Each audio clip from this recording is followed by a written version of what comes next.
Well, this morning I have a very good occasion to take in my seat and speak my mind and my feelings on the victory of the strong will that inspires people like me.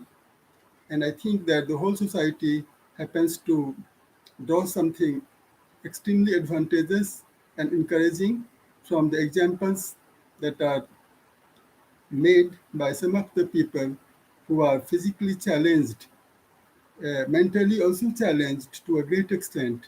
But despite all these impairments, all these weaknesses, they keep their will at the top and they achieve what seems to be impossible to most of us.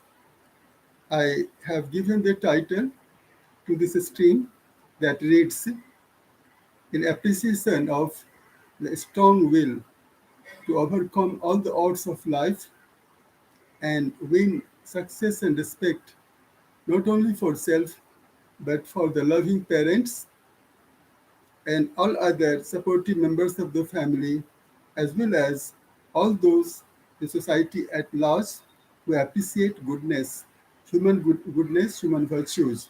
Because without virtues, without goodness, life will be only hellish. If life has to be civilized, if life has to be sweet, to be enjoyable, so that you feel like coming back to this earth time and over again, because you don't feel that this is a heartless, ugly world. You feel that this is a good world where merits are appreciated, qualities are appreciated, good people are encouraged to be better, and those who are not good, they are also inspired to be good so that they also feel the joys of living good life. And when I make use of the phrase good life, I mean a life that is disciplined, a life that is hardworking, a life that is steeped in honesty, a life that is non-violent, a life that is cooperative, a life that feels joy at the achievements of others and draws satisfaction to the maximum and also draws certain tips to go up in their own life. So this is what I intend to do through this speech of mine, or through this expression of mine on the achievements of people, and in this case particularly a person from Gujarat, as reported in the Times of India Calcutta edition 2 days back. I read the report on that brave woman, and I felt like saying something on my appreciation that I felt within my heart and mind immediately after reading that report. So, listeners, now or in the future at a later time, I would like to appeal to all of you that we should be happy whenever we have some good things reported to us. And we should be speaking in appreciation of the good things if they have really happened. Means one can confirm the veracity or the authenticity of the reported story. And if you find that it is a real story and the actors are the real people and the reporters are the honest ones who don't cheat the readers by having fake stories or fictitious stories, in that case, you please come out and speak your mind and speak of your joy, of your happiness on such things happening in our society. Now that I come to this topic proper, uh, we have been taught in our schools where there is a will, there is a way. Means way doesn't seem to be available. It's all blocked, all choked. But then if a person so choked has a will to find out or to imagine even, because you imagine first a way out and then the way out gradually comes out in the concrete form, and you follow it, and you go wherever you want to go to. So will, that stands for determination. Will stands for a kind of courage that I I am surrounded by the evils. I am surrounded by the devils. I don't see any escape route, but I must not lose faith in myself. I must not lose faith in the makers who have sent me here on this earth, because makers sometimes test you, how courageous you are, how truthful you are, how honest you are, whether you get ruffled at the slight problems of life, or you put up a brave face and you face the problem, and you challenge it, and you fight it out, and you get the solution. That is what is manhood.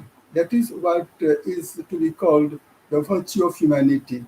That we don't get afraid, we don't wither away, we don't become informed, or we don't lose our selves to temptations for easy escape. Rather, we fight out whatever comes on our way of success. Take, for example, you don't get permission to move into the wilderness to study nature, to think how these things in nature survive, what are their qualities, what things they might have for human beings to take. And if you don't take, then you persuade. You persuade the people who prevent you or who stop you. You tell them, you share your wishes. You tell them that your intentions are good. You don't want to get into the area or the place for nothing serious as your purpose. You convince them that you really want to do something good for yourself as well as for society at large. And then your persuasive words, or the glimpses of your right intentions might, you can say, what you call, make those people preventing you from moving forward into understanding that you are a genuine person, you are a good person, and you don't have any ill intentions to deceive anybody or to harm anybody or to harm any place that you want to visit. We have had examples from around the world. One of the examples that is extremely quoted around the world is that of Helen Keller. Helen Keller was an American girl. At the age of 18 months, she reported to have lost her sense of hearing and her vision. That means she was completely blind and she could not hear anything. And all of us know that the life of such people, having lost all this, you can say, vital senses, how can they live? Or what could be the conditions of their life? And this Helen Keller, she was not born blind. She was not born deaf, but then she became around her age of 18 months. And then she had a strong determination, as reported about her, and she wanted to see, she wanted to hear, but how could she? Because the hearing sense, the visual sense, both the senses gone. And then she made use of other senses, the sense of touch, tactile, the sense of, suppose, inner feeling, and this, you can say, craving within the heart that she would try to learn language. And she learned the Braille language, and she studied books with the help of a great exemplary teacher, Miss Sullivan. She is a character, a heroic character in the story of the evolution of the life of Helen Keller. One could not imagine that she could do anything other than acquiescing to the situations and living a life, you can say, completely dependent on others' support. But she did not want to live like that. She wanted to lift herself up, and she wanted to sacrifice all her wishes to rest and relax. She would work so very hard, and she Later on, in a later stage of her life, she obtained honors degree from one of the universities of America, and then ever after she worked for the blind people, and she discovered, invented ideas and devices that could help the people. But sometimes we feel, why so many people become blind, why thousands of people are born blind, or they become blind, or they lose their, you can say what you call, vital body organs. What could be the reasons? Accidents. But what about the prenatal accidents, that in the wombs of their mothers, babies get deformed and all that? So the makers, our makers, the heavenly masters, they should not give births like that or like those. People should not get into bad fate, bad circumstances. If bad circumstances are there to conspire against people, then the loving lords in the heaven, they should see to it that these circumstances diffuse, and they do not happen to impact the innocent lives of the children or the people. So many things can be said about it. And then we have another example from Australia, Alan Davidson, and he was very lowly in terms of social status. His father was one of the assistants to the cricket ground curator, and his father was all the time busy with his work. He perhaps didn't understand the craving of his son, that he wanted to play cricket and he wanted to be good at playing cricket, because he didn't have resources and he didn't have influence enough to make his child play freely, play with the people who played better than him at that time. But Alan Davidson, he he had the determination. He would work very hard. He would play to himself. He would be bowling to himself, and he would be batting that bold balls. And he would be making use of the ordinary things, the toys of other people, or the bricks and all that, the rock and ball, or things like that. But because of his determination, because of his strong will, he went on. And his passion for cricket, his passion for achieving success in the game, that passion remained burning until he achieved the height. He became one of the illustrious Australians who played cricket. And it is said that in his last match, because before that match began, he had decided he would retire. He would play no more official games. He would be helping others to play. He would be helping others to learn the techniques and the tricks of playing because good cricket as a bowler, as a batsman, because he was an all-rounder. And it is said that in his last match, he bowled appreciably well. He batted very nicely, and he had wickets as well as he had runs to his credit in the last match that he played. And after the match was over, and players from both the teams, they started going back to the pavilion, to their places where they would change and they would relax and all that. Alan Davidson did not accompany them. He stood his ground. Rather, he sat onto the ground where the pitch was, and he would just move around and look up and look down, look around to feel about his life. He might have gone to the years past in the beginning. He might have remembered some of his achievements, and he might have reflected on this, that however great you are, however strong you are at any function of human life, you come to a stage, you come to a phase of life when you feel that you are weakening because of your age, because of the body strength, because of the stamina. So you are not anymore in a position to play as brilliantly or to function as brilliantly as you have been doing or as you used to do in the past 5, 6 years. And then you retire, because you want to wind up. You don't want to go on because there is a danger if you insist on playing, even when your form is not all right, you are not delivering to the team that you play for, then the selectors, they don't like you. They don't have a good opinion about you. They think that you are selfish. You don't want to leave your place for another newcomer. So, good and great players, it has been a tradition when they feel that they are no more as active or as brilliant or as sharp at their work, then they move out.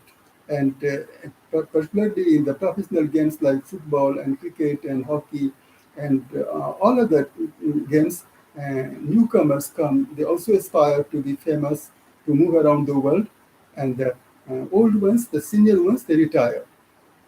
So these examples are uh, in great number from different parts of the world. That people, sturdy people, normal people, they excel in life, and their stories of success are everywhere. But the stories of success of the people who are impaired, blind or deaf or crippled, suppose in terms of limbs or other mental problems, such people have the whole world of odds to fight to move on. And the last report that has triggered me to speak on this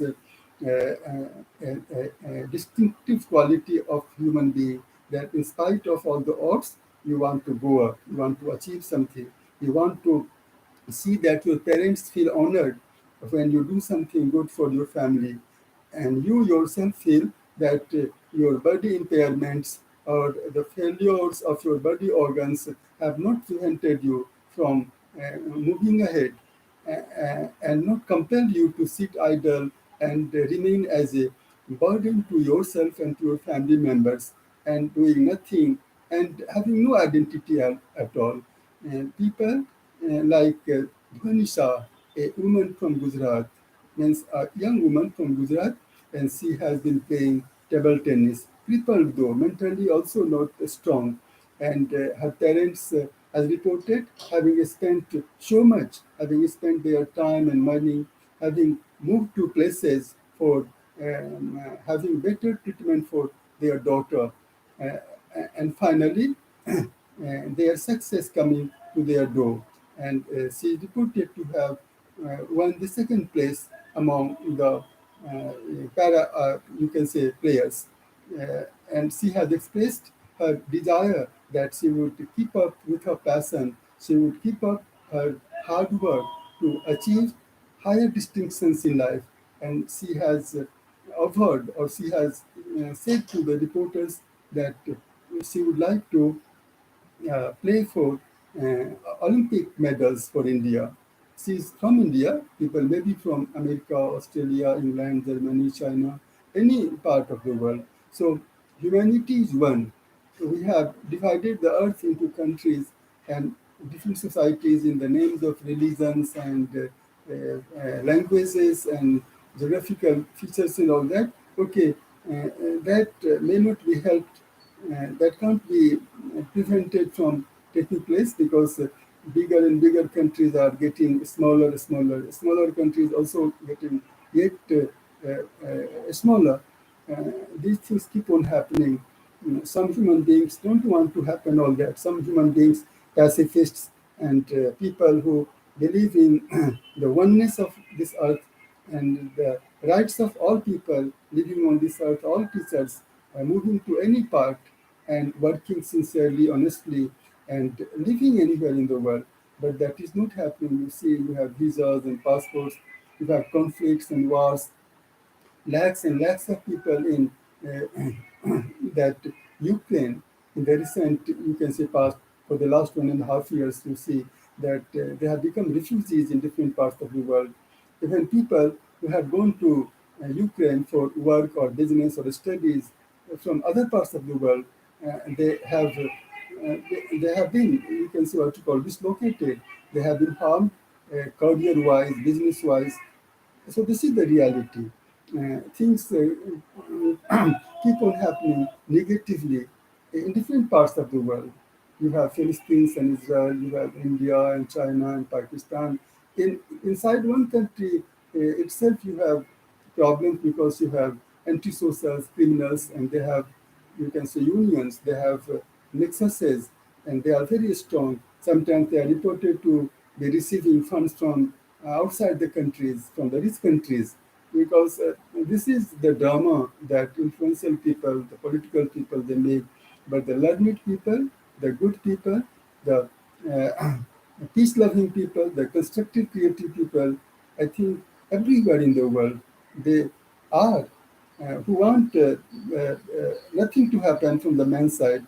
When natural calamities happen, then okay, even then, man should try to know about them and to try their best to prevent these calamities. But if they are beyond the capacity of man, as earthquake is supposed not to be, you can say, in the range of having predictions about, well, thousands of people almost every year, every 5 years, they lose their lives.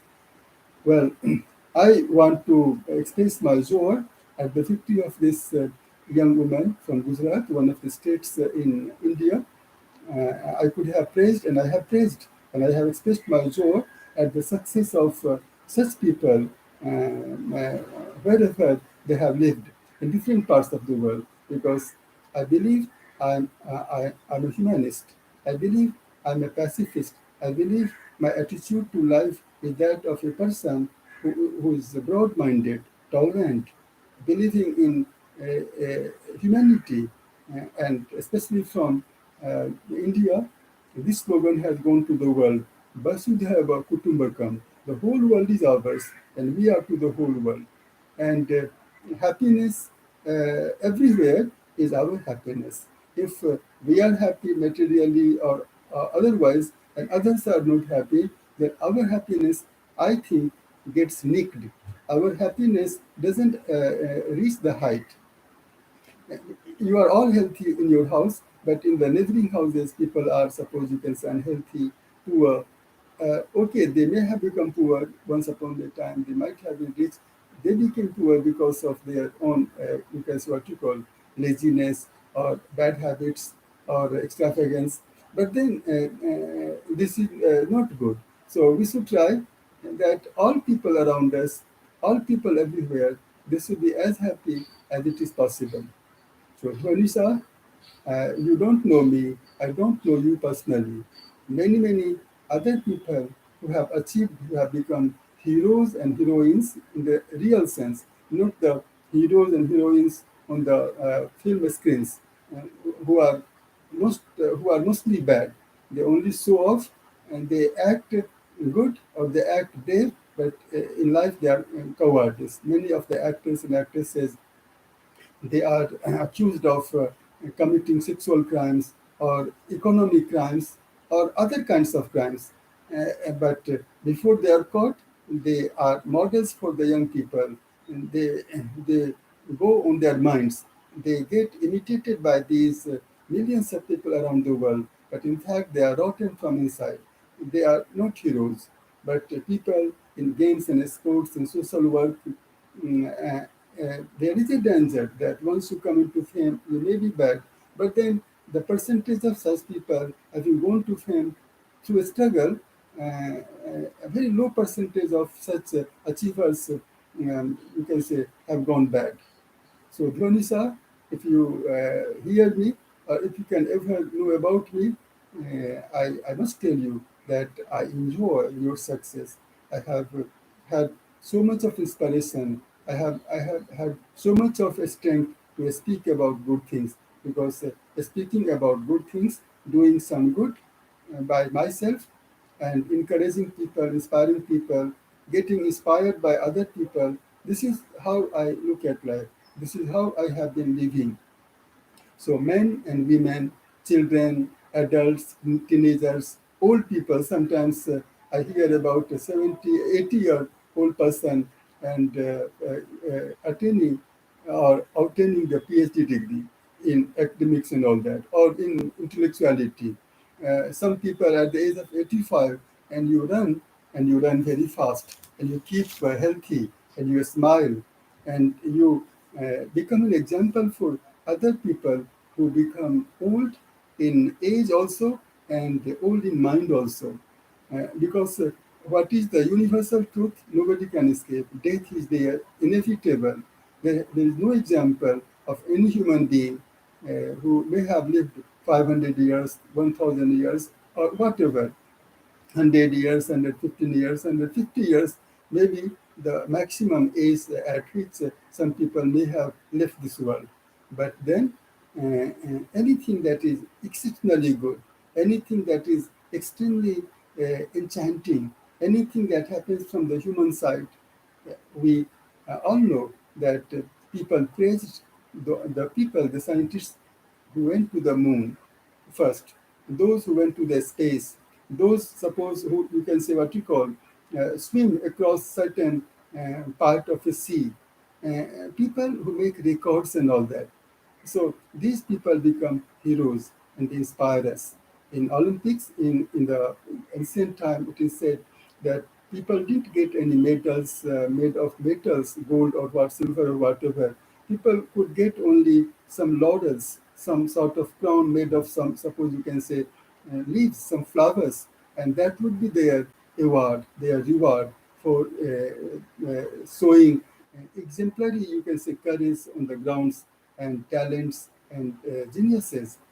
I therefore feel that people from all around the world, we should always encourage the hardworking, the determined people, the good people. We should always encourage people to be on the positive side, because once we accept defeats in the face of criminals, if you live in a society and majority of the people are criminals or crime-minded or selfish or bad, antisocial, and you are in minority, you definitely you give up because you are afraid of your life. If you speak against them, or if you canvass among the minority people, minority means in terms of number, that let us stand together to fight out these corrupt people, criminals, and all that, then nobody listens to you because everybody flees for life. That is in human nature. Whenever there is a fire, big fire, you run away from the spot of fire. Whenever there is earthquake, you run for your life. Whenever you see somebody is on the spree of firing, you just move out because you don't want to be in the line of fire. You don't want to lose your life. This is human nature. But then such people can't be heroes. We have short stories, anecdotes, and tales of heroes that the house is on fire and many people inside, and you don't have even any equipment to fight fire, or you don't have any safety gear to go into the fire, but you go. You get burned 50%, but you save two lives. If not all the lives, you save at least two, three lives. Maybe the babies, maybe a young woman, maybe an old woman, whoever you rescue from the fire, and then people praise you. You suffer, but people praise you. Maybe sometimes you lose your life, you lose your eyes, but people remember you for having shown exemplary courage to save the lives in the devastating fire. You see that a tiger is pouncing upon a child, and you don't care for a moment that your own life would be in danger and you would get devoured by or torn apart by the tiger or the lion. But you have the courage, you go and you save the child, or you save any human being. In similar situations of catastrophe, people have come out around the world, although these happenings are so rare, and these happenings take place uh, very rarely. Means you have far-flung areas, and once in 10 years, once in 20 years, among 8 billion people or more than 8 billion people, you have some people maybe counted in thousands. My appeal to all the people that we should try to promote in ourselves a motto of goodness, a motto of self-sacrifice for the good reasons, not to defend the criminals. Most of the people in politics these days, they safeguard criminals, they safeguard murderers, or they have campaigns, they have NGOs and INGOs, you can say, hiring lawyers who are intelligent but immoral for the sake of money, or for the sake of getting their names splashed in the newspapers and electronic media, they take up the cases of the criminals and the murderers and the thugs and the uh, economic offenders for money or for whatever. They should not take up such people's cases because that sends very bad message. You should take up the cases of those who are, you can say, innocent, who are harmless, who have not done any crime, but they have been implicated into crimes. Other people have committed the crimes. They have done everything that is bad, but the innocent people, they are made scapegoats. I feel very happy about having spoken a few words about my joy at the success of this young lady, Dhwani Shah from Gujarat.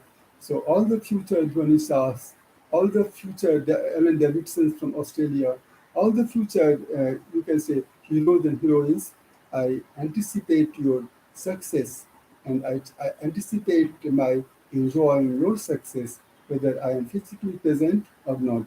But even in the spiritual world, I feel now that I would have pleasure whenever I get signals about the achievements of these courageous people because they are the really great people. They are the really inspiring people.